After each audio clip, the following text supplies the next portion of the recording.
Kalau dua tempat saya bikin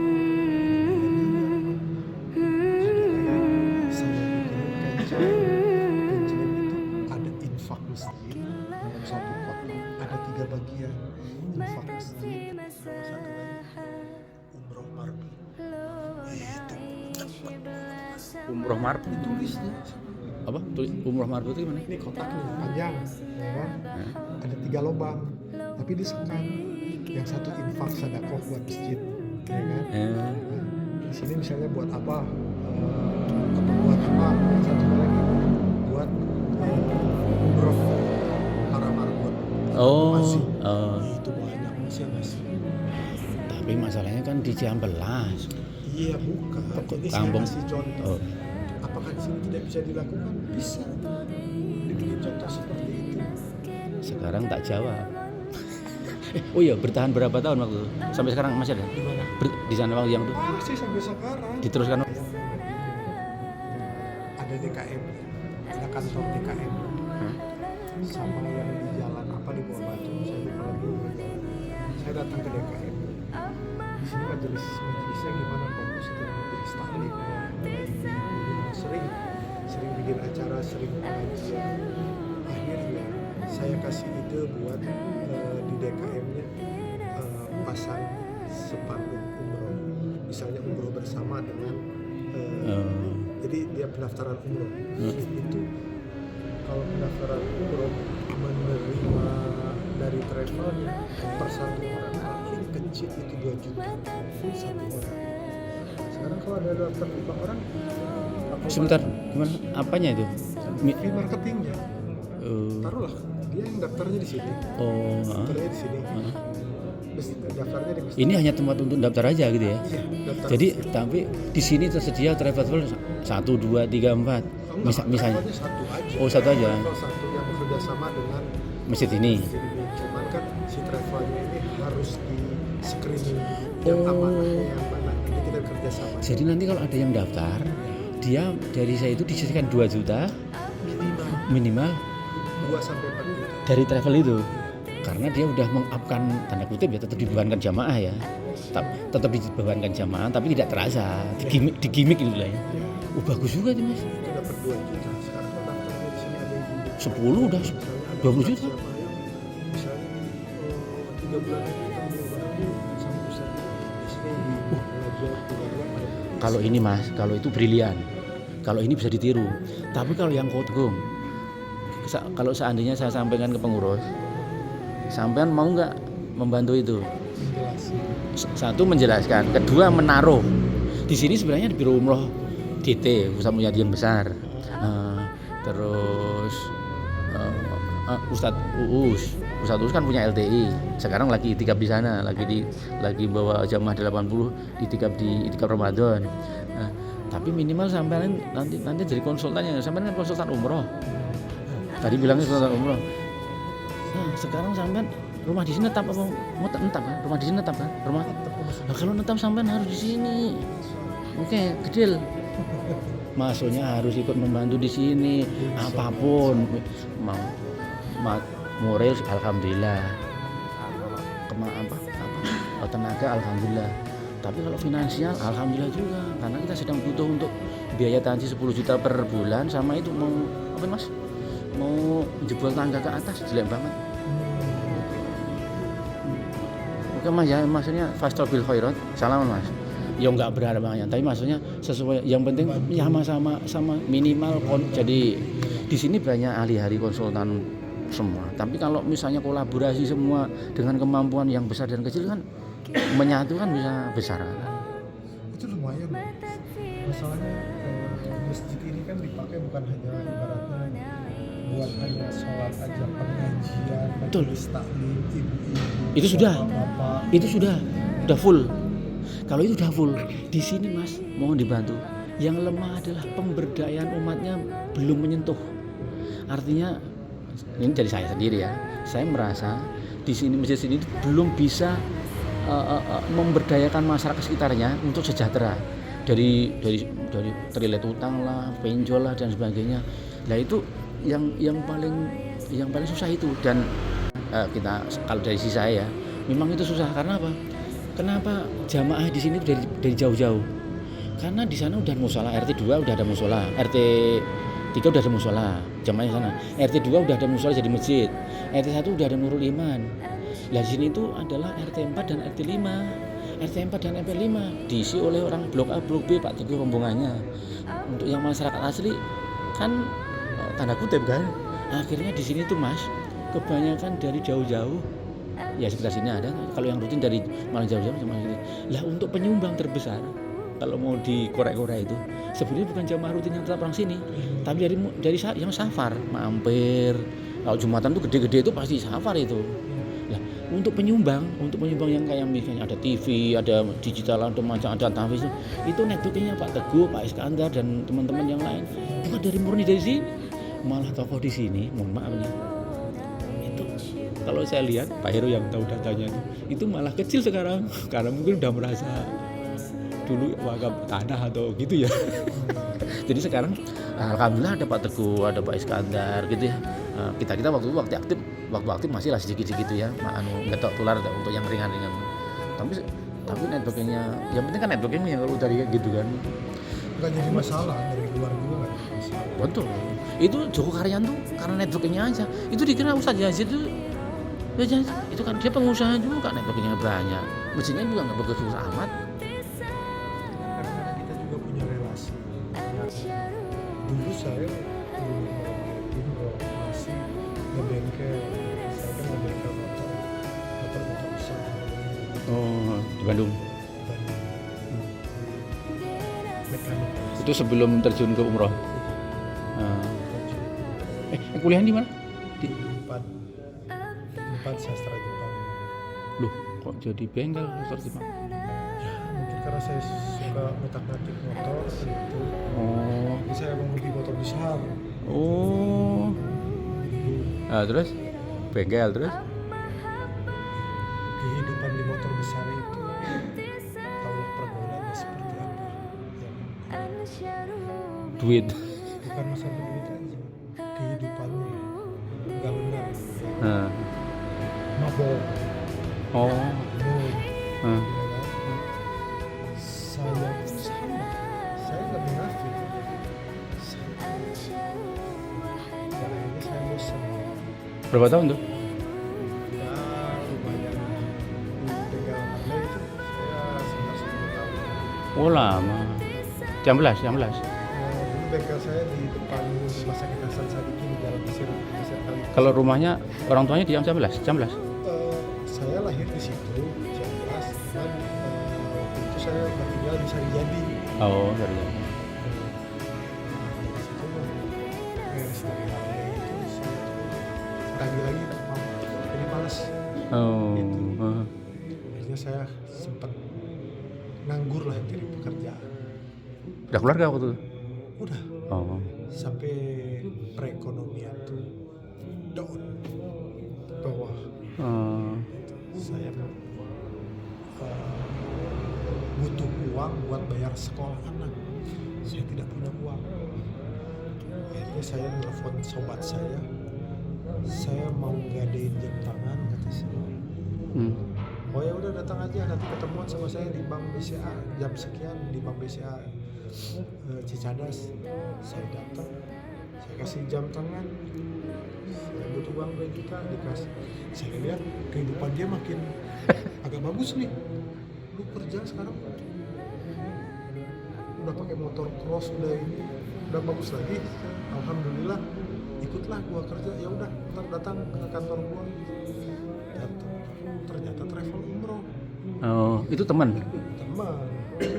Saya bilang umroh belum pernah. Disuruh nawarin umroh. Sholat saya masih jarang-jarang. Masih suka mabok. Mabok? Iya. Oh dulu. Oh. Disuruh nawarin umroh, siapa sih yang mau percaya sama saya? Oh. 1 bulan. Tapi bisa baca Al-Quran waktu itu? Hah? Bisa baca Al-Quran waktu itu? Ya bisa. Tapi mabuk? Iya, kehidupan. Iya, capek untuk paham lah Pak. Akhirnya saya ikutin sebulan. tidak dapat jamaah, dia suruh jadi marketing 2 bulan juga nggak bisa. Bulan keempat saya dapat jamaah, dapat keuntungan 25 juta. Wih, gede kata saya 25 juta. Saya mikir dari situ dapat, tapi saya belum umroh. Waktu itu harga umroh masih sekitar 18 juta. Tahun berapa? 13-14 gitu. Iya. Akhirnya saya berangkat umroh, masa saya jadi PCR Baitullah tapi belum pernah umroh, ditawarin orang umroh tapi saya sendiri belum umroh. Uang 25 juta saya daftarin 18 juta. Yang keuntungan tadi? Iya. Oh. 2 juta saya masukin, 5 juta saya taruh di rumah. Saya berangkat. Pulang dari umroh, penghasilan saya sampai 75 sampai 100. Pulang dari umrah, penghasilan dari nawarin umrah apa? Marketing umrah itu berapa? 75 sampai 100. Karena punya modal udah praktek. Iya, pintu rezeki. Ya selain itu memang sudah pintu rezeki. Ya, terus saya kondisinya dulu. per bulan masa itu? Iya. Kondisi saya tidak mau hidup gampang lagi nih. Kita pasti naik turun aja. Rezeki udah mulai bukan belajar lagi, naik lagi penghasilan, pergi lagi terus aja. Sampai maaf bukan sombong. Iya. Sampai saya bisa sebulan itu 1 miliar. Hah? 1 miliar. 1 bulan berapa? 1 miliar. Oh, siap.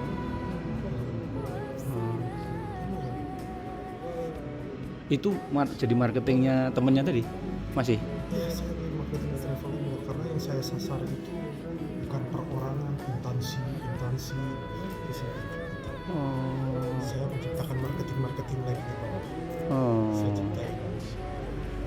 Itu waktu itu namanya biro apa itu? Sekarang masih ada?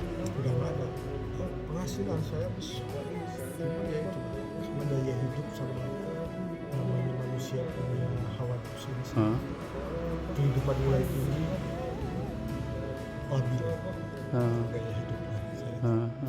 Maaf, saya beli mobil Rubicon 1,2 M itu cash, beli mobil ini cash, beli Harley. Masya Allah. Terakhir itu bulan November 2017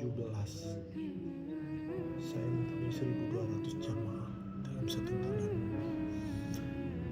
Dan 1.200 jamaah 1 bulan. Travel yang tadi itu, yang dari awal tadi, yang besar. Dan travel itu akhirnya chaos, tidak bisa memberangkatkan. Stres saya mas. Sebentar, kenapa itu? Duitnya dipakai tuh? Ya nggak tahu, sebenarnya kan kasus. Solusi balik ke bapak. Saya punya jamaah, saya punya harta, saya keluarin lagi, saya berangkatin lagi. Oh, yang simpenan Mas Agung itu, yang 1.200 itu kan tanggung jawab Mas Agung, diberangkat kan? Sebenarnya saya juga sampai ditanya sama polisi di BAP, tapi kan saya ada bukti uang masuk ke perusahaan. Oh, ya betul. Ada sih, jadi saya nggak kenal. Saya 1.200 saya uang aset-aset saya jualin semua. Saya berangkat, yang bisa saya berangkatin semua. Oh, akhirnya berangkat Mas? Sampai saya sakit mas karena serangan jantung. Sebentar, yang akhirnya 1.200 orang tuh? Enggak keseluruhannya, tapi kan mereka juga, aku lihat yang ibaratnya yang kasihan lah perekonomiannya, aku utamakan. Oh iya, betul. Yang lainnya ya langsung ke kantor aja nih. Oke. Wah, kisah menarik ini, terus Mas. Dari situ habis Apanya? tabungan. Oh. Tapi kan tabungan untuk tanggung jawab memberangkatkan tadi habisnya itu. Iya. Bukan untuk yang lain-lain. Oh, dari situ 17, 18 saya trauma. Trauma? 17, 17, 18, Hah? 19, 20 saya trauma. Karena Covid juga kan, 2019 sampai 20 kan Covid kan, kosong. Jadi 2 tahun itu saya tidak berbagi, walaupun travel yang di Jakarta tuh ada kan, travel mendatangin saya buat saya supaya bergabung sama mereka, sama Tuhan. Pak, saya kasih gaji sekian buat enggak. Sebentar Mas, yang kasus yang bos Mas tadi itu travel itu tuh orangnya di penjara atau gimana akhirnya? Nah, sekarang dia masih. Kan dulu ada yang bermasalah itu first travel, Abu Tur, ya kan? Abu Tur itu ya itu sama solusi balap rumah Pak Ismail, yang banyak di Ismail. Mas tuh di SPL itu. Karena posisi saya, marketing saya bagus, posisi saya di kantor juga bagus Mas. Posisi saya di kantor, sampai saya membuat sistem di kantor supaya gimana caranya travel itu banyak. Saya bikin sistemnya, saya bikin IT-nya. Di situ. IT itu saya bikin semua. Strateginya seperti apa saya bikin. Cuma kan karena uang itu tidak bisa memberangkatkan, saya kan tidak megang uang, itu kan owner kebijakan owner semua. Paham. Ini ownernya yang masuk. Saya mah enggak. Cuman ya di BAP ditanya. Iya sempat dipanggil lah. Tapi ya karena duitnya itu masuknya ke perusahaan, Bukti semua ada jelas, bukti transferan, setoran semua. cuma kena secara moral karena yang meyakinkan jamaah itu Mas Agung. Akhirnya kalau dipikir-pikir kira-kira memberangkatkan berapa orang tuh Mas dari 1.200 itu? Pokoknya yang saya keluarin Sampai uang itu saya 17 miliar ya Mas. Masya Ini Allah. kena serangan jantung Mas. Ini sebenarnya nggak bisa tidur. Itu waktu itu jenengan itu nyimpen di bisa punya tabungan situ, nyimpen atau di dalam bentuk aset? Ada Untungnya gitu Mas. Ya, ibaratnya saya punya mobil 7 waktu itu ya. Dijualin semua. Masya Allah. Saya punya tabungan, saya punya aset properti saya punya. Tapi Mas Agung termasuk tanggung jawab itu. Iya. Terus tapi sampai sekarang itu gimana kabarnya Mas yang berapa waktu itu tarifnya? Untuk yang 1.200 tarifnya sekitar berapa? Macam-macam. 20-an. Ada yang paling tinggi berapa? Enggak, paling itu 18. Paling tinggi. Sudah bagus waktu itu ya. 2013, Nah itu 2017 itu. 2017 sudah tinggi loh, 25 dah. Kalau Ada yang sampai 28, cuman kan gini, travel ini bisa menjual murah itu karena apa? Kalau dia travel ini dia bisa hard block pesawat, hard block hotel, itu harga akan turun. Hard Oh, block iya. itu karena jumlah jamaah yang akan masuk ini banyak. iya. Harga masih. Oh iya. Saya dengan travel, saya beli hotel, saya beli pesawat, tapi buat satu bis 45 orang harganya masih standar. Oh, Tapi kalau saya pesan buat 3.000 jamaah, saya pesan buat ini. Harganya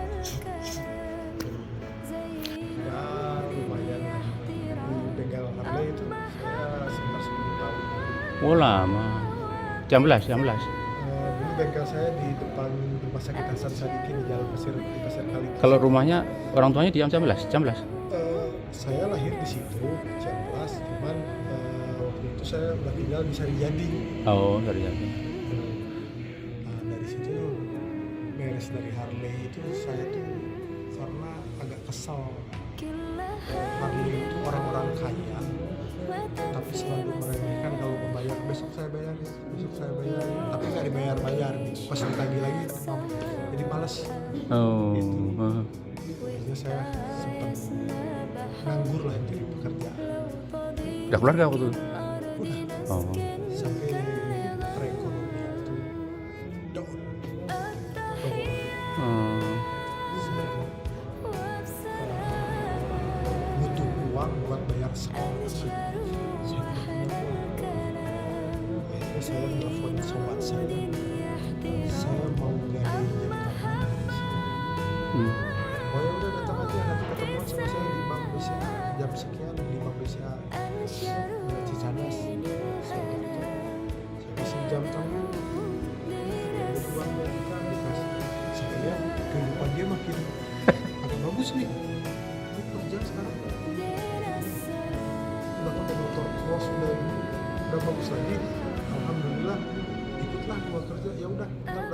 sampaikan ngomong datang, ternyata travel umroh. Oh, itu teman. Teman, saya bilang umroh belum pernah, Ah, disuruh nawarin umroh. Sholat saya masih jarang-jarang, eh, masih suka mabuk. mabuk? Iya. Oh dulu. Oh, Disuruh nawarin umroh, siapa sih yang mau percaya sama saya? oh. 1 bulan. Tapi bisa baca Al-Quran waktu itu. Hah? Bisa baca Al-Quran, bisa baca Al-Quran waktu itu. Ya bisa. Tapi mabuk. Iya, lupa. Iya, capek untuk paham lah Pak. Saya ikutin semuanya. Tidak dapat jamaah di Joshua di marketing. Nggak bisa. Bulan saya dapat jamaah. Dapat cuma 25 juta. Wih, gede 25 juta. Saya mikir dari sini.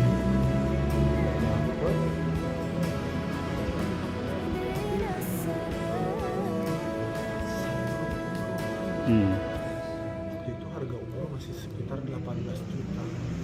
Tahun berapa? Dari 13 14 gitu. Iya. Akhirnya saya berangkat umroh.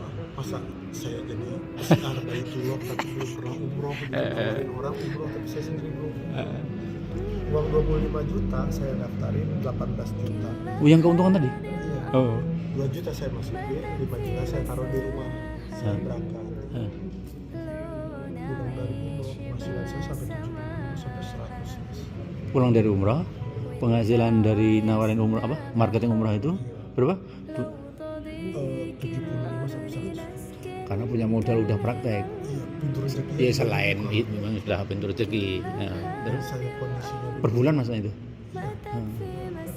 kondisi saya tidak mau hidup nggak memang lagi nih. Kita pasti naik turun aja.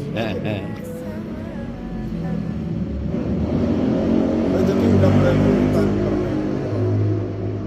belajar lagi, naik lagi penghasilan, pergi lagi terus sampai maaf bukan sombong. Iya ya. Saya bisa sebulan itu 1 miliar. Hah? 1 miliar. 1 bulan berapa? 1 miliar. Oh, siap.